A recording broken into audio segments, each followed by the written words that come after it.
Thank you, Arun. A lot of people here. That's a good sign. As long as the attendance keeps rising over the coming years, we will be very, very happy. Let me talk about what we're facing. This is a recent history, inflation-adjusted history of oil prices from 1996 to 2011. Well, that goes to 2010. But that's the price today, roughly speaking, $100 a barrel. And you might ask, by 2020 or 2015, what will the price of oil be? And the answer is we don't know. It could be down here at $40 a barrel. It could be here at maybe $80 or $90 a barrel, or it could be up here. And so what do? Do we hope for the best, plan an economy at $40 a barrel, or plan for something different? Now, every time the price of oil goes up, we do this. And when the price of oil goes down, we do this. So what I suggest is let's take a longer-term, more measured approach to solving this problem. This is the oil trade, lots of barrels going back and forth, lots of barrels coming into the United States. About $1 billion a day worth of oil comes in, about $1 billion worth of money goes out. It's also redefining all the geopolitics of the world. And so, again, this is something I want to remind you of, that there's a lot of money flowing out of the United States. There's also going to be a tremendous increase in the demand for accessible, affordable, clean energy. And the accessible, affordable is very important. The sun and the wind actually are in most countries. And so that's another reason why will be a deeper demand for accessible, clean energy. And our national security is very dependent on our energy security.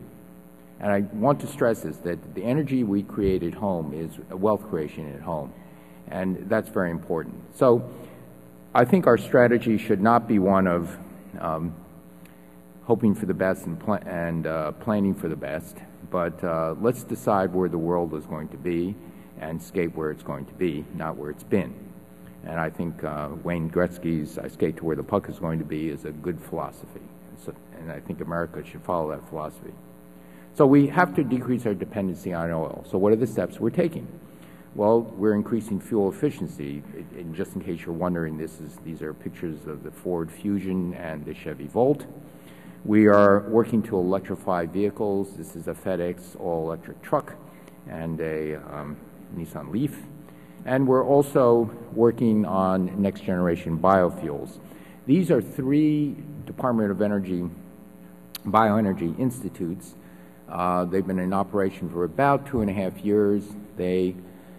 Maybe 3 years, creating a bevy of patents already, spin-offs going to companies. And these are some of the Amyris is one company, for example, that is taking some of the intellectual property generated in these bioenergy institutes, JB in particular, and is already contracted with Brazil to set up a pilot plant. They think they can produce, using bacteria and feeding it simple sugars, they can produce diesel fuel and market it at $4 a gallon. So this is going to be testing whether this is commercially viable. Another biotech company being supported by ARPA-e, so that this company is working on something so within the plant itself, there are peptide chains that would fold into enzymes after the harvest of the plant, and those enzymes would help digest the plant so that the most costly part of the process of reducing grasses and straws and lignocellulose would then be actually supplied by the plant itself. So that's another novel approach. Not quite ready for prime time, but rapidly advancing, because some of the most rapidly advancing areas in science are in biotechnology. So anyway, there is a race going on to develop clean energy technologies that the world will demand. China, the EU countries, and others recognize there are huge opportunities, and they're investing big time. How much are they investing? Well, the top 10 countries in clean energy investments, as a fraction of the GDP, we have Spain, China, United Kingdom, Brazil, and so on, and the United States is down here, not doing as well. If you look at China in particular and look at how they're dealing with this energy challenge, they have, for example, installed the highest voltage and highest capacity and lowest loss high voltage lines in the world. They have an 800 kilovolt DC line and a 1,000 kilovolt AC line. The DC line, for example, can transmit electricity 1,200 miles with a 7% loss in energy. I looked up what the highest voltage, lowest loss DC lines in the United States were. If you wanted to transmit that far a distance with those lines, it would have lost 80% of the energy, not 7%. And so they're clearly now world leaders, and surprisingly or not so surprisingly, they feel that there's a huge market in the United States which will have to rebuild its high voltage infrastructure. Out of more than 60 nuclear power plants that have broken ground recently, China is broken ground in 25 of them. They've just recently surpassed the United States, the world's fastest supercomputer. They hold the record for the highest speed rail in the world, and in some of their rail lines they have scheduled speeds, not one-time record speeds, but actually schedules with 220 mile an hour operational lines, with plans for 5,600 miles of high-speed rail now under construction. By comparison, Japan has 1,500 miles, France has 1,100 miles, and U.S. defining high-speed rail of anything over 100 miles an hour has 0. And China will achieve, certainly in their plan mandatory, they will achieve 15% renewable energy by 2020, but the odds, betting odds, are they're going to get to 18, possibly even 20% renewables by 2020. They are also hard at work, and not only manufacturing, it's not only low-cost manufacturing, it's high-tech manufacturing, and this is the growth, the green curve is growth of China, the blue curve is the United States, the EU is holding steady. And if you go to China's factories, you find highly roboticized factories, hardly any people, very, very modern factories. Now, where are these investments coming from? And so there are several types of investments. There's asset financing. This is like project financing. This is what the United States and China and the rest of the world uses to install, for example, wind farms. And it's an indicator of deployment, and it directly is related to job creation. And you see that China is way out in front of the world. U.S. is second in asset financing. This is the deployment of clean energy technologies. There's public market financing. This is essentially selling stocks, and again, China is in the lead, although not as much in the lead as the United States, followed by the rest of the EU countries. There's one area where we're ahead, and that's venture capital funding. And the United States is way in the lead. China's way down here. And so this is certainly one of the small businesses, the venture capital firms, that are certainly one of the things where we excel in and continue to excel. The mix of investments in venture capital are very different. In the previous slides, you see a large deployment of blue is wind, by the way, yellow or orange is solar, and green all the rest of the renewables. So there's a huge deployment of wind because that's getting to be a fairly mature technology and close to competitive with fossil fuel. But the venture capital money is now going to next generation biofuels, solar energy, energy efficiency, and smart grid technologies. Very different mix. So we have a race to repeat what I said. China, EU countries, and others are moving because they see this incredible economic opportunity. And what about the U.S.? Well, we are doing this. We've recognized that to create jobs and strengthen the security and win the clean energy race, we do also need long-range policy, sustained commitments to support energy innovation. and our president is committed to making America the world's innovation leader. So what are we doing? Well, I was fortunate to accompany the president to Penn State to tour one of the engineering labs, and this happened to be sort of a meeting at Penn State where we were showcasing an energy hub that would develop energy-efficient buildings. Now, the accessible energy part is there. All countries have it. But the real question is, can the cost of clean energy, and by that I mean the full cost, the levelized cost of energy includes the CapEx, the operating expenses, the maintenance, the decommissioning, everything, can it really be competitive with fossil fuel? So this is from the America's Energy Future, a National Academy of Sciences and Engineering report, and it shows what the current cost of energy is by this dashed line. The new forms of energy, whether it even be new gas or new coal, will be slightly higher than this.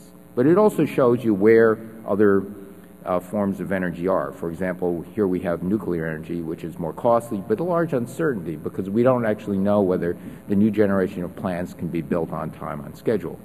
And so one of the things the Department of Energy is trying to do is help the industry get started to demonstrate that these new plants can be built on budget and on schedule.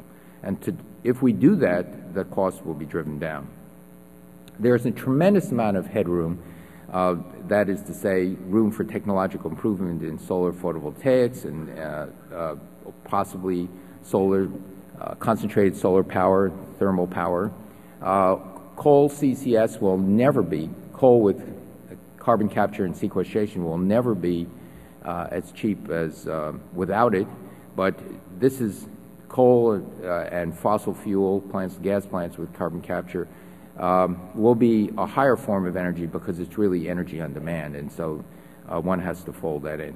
But the point here is that we believe in the Department of Energy, and we look very carefully at the roadmaps of some of these technologies, and we believe in certain instances they can be competitive with fossil fuel. Whether it's 10 years from today or 15 years from today is the issue, but that is what's really driving this.